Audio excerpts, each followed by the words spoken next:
biz odamlarning tilidan chiqqan kalimasiga e'tibor beramiz. Iymon masalasida haddidan oshganlar ham bor, suskashlikka yo'l qo'yganlar ham bor. Tilning iqrori, qalbning tasdiqi iymon deyiladi. Insonning amali bilan iymon nuri ziyoda bo'ladi.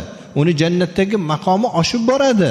Payg'ambarimiz janobi Rasululloh sallallohu alayhi va sallamning zamonlarida munofiqlar janobi Rasululloh sallallohu alayhi va sallamning huzurlariga kelib, biz sizga iymon keltirdik degan.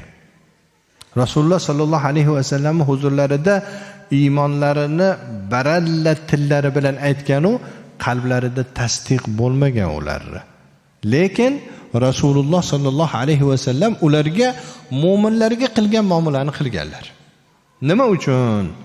Hattoki Rasululloh sallallohu alayhi va sallamga nozil qilingan Qur'onda ular iymon keltirmaganligini ham aytgan. Va ma hum bimu'minin. Ular haqiqiy ma'noda iymon keltirmagan dedi Alloh taolo. Lekin Rasululloh sallallohu alayhi va sallam ularga sizlar iymon keltirmagansizlar-ku, sizlar munofiqsizlar-ku demaganlar. Chunki ular tillari bilan la ilaha illalloh Muhammadur Rasululloh deb turgan. O'shaning uchun Rasululloh sallallohu alayhi va sallam ularga mu'minlarga qanday muomala qilsalar, xuddi shunday muomala qilganlar. Bu islom ummati uchun qiyomatgacha ibrat. Biz nimaga e'tibor beramiz? Biz odamlarning tilidan chiqqan kalimasiga e'tibor beramiz. Ularning qalbidan xabar topa olmaymiz, unga imkoniyatimiz ham yo'q. Demak, mana shu iymon haqidagi nozik masalalarni hammamiz bilib olishimiz kerak. Hattoki Rasululloh sallallohu alayhi va sallamga Alloh taolo munofiqlarni bildirgan edilar. Rasululloh sallallohu alayhi va sallam munofiqlarni sonigacha bilardilar, ismigacha bilardilar.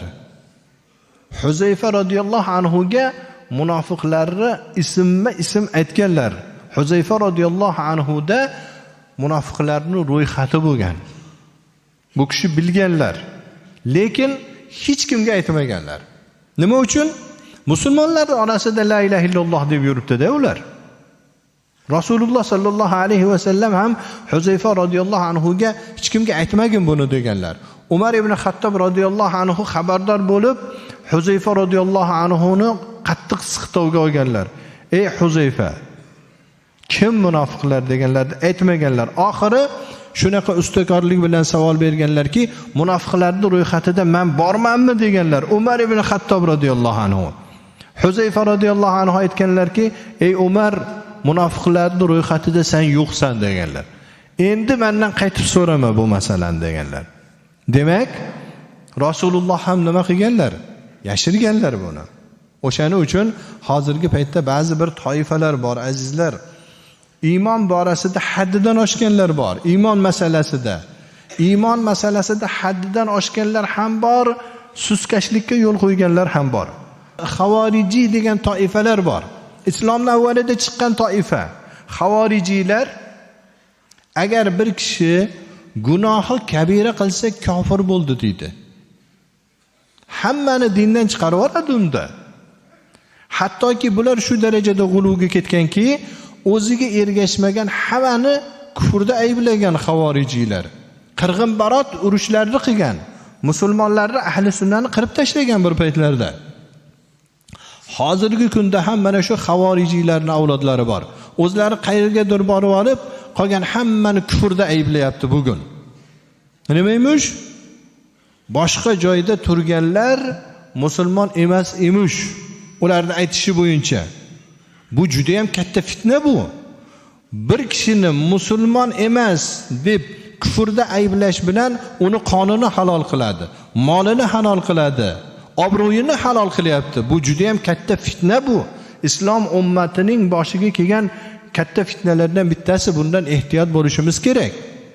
Mana axir qancha gapirdik hozir iymonning nima ekanligi haqida.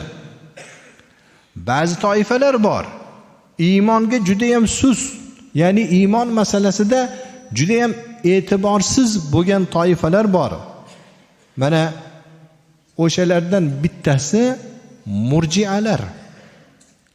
Murjialar aytadiki, inson deydi la ilaha illalloh muhammadur rasululloh deb iymon keltirdimi, amalni umuman e'tibori yo'q deydi. Bu juda katta xato. Amalni e'tibori bor. İnsonni amali bilan iymon nuri ziyoda bo'ladi. Uni jannatdagi maqomi oshib boradi. Murjialar amalni umuman tashqariga chiqarib yuboradi. Mu'tazili degan toifa bor. Mu'tazililar bir kishi gunohi kabira qilsa, u kufr bilan iymonning o'rtasidagi bitta manzilda turib qoladi degan. Ya'ni iymondan chiqadi, kufrga kirmay o'rtada turib qoladi degan. Bizning aqidamiz nima? Ahli sunnaning aqidasi shuki, iymon tilning iqrori, qalbning tasdiqi iymon deyiladi. Amali solihlar iymonni mukammallashtiruvchi qo'shimcha juzlar deyiladi. Ya'ni iymonning qo'shimcha bo'laklari deyiladi amallar. Demak, bir kishi gunohi kabira qilsa-yu, ana shu qiladigan haromni, gunohi kabirani halol sanab qilmasa, iymondan judo bo'lmaydi.